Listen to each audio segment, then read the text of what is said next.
Guys, jadi dalam video kali ni kita nak ranking psikopat manakah yang paling seram. Sebelum tu guys, kalau korang tak nak kena kacau psikopat yang macam dekat atas ni, jangan lupa tekan button like dan tekan button subscribe guys. Psikopat yang pertama ni guys. Uish, seram dia ni. Dia tahan seram dia ni. Aku letak dia top 5 lah weh.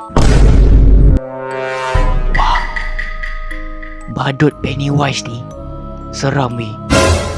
Sumpah seram. Aku takut malam nanti aku tak tidur malam je ni.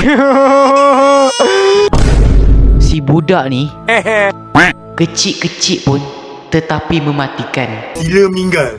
Tapi bagi aku setakat alah kecil je pun, alah kau sepak juga dia.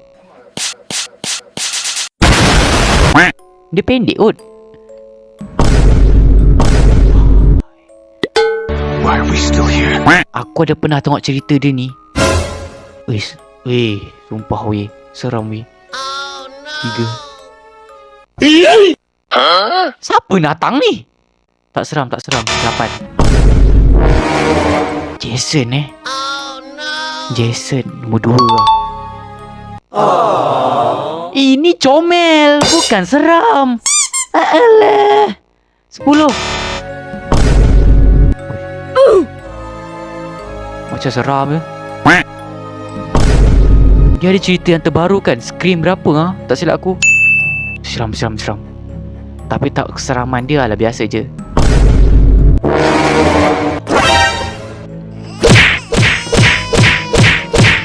Seram.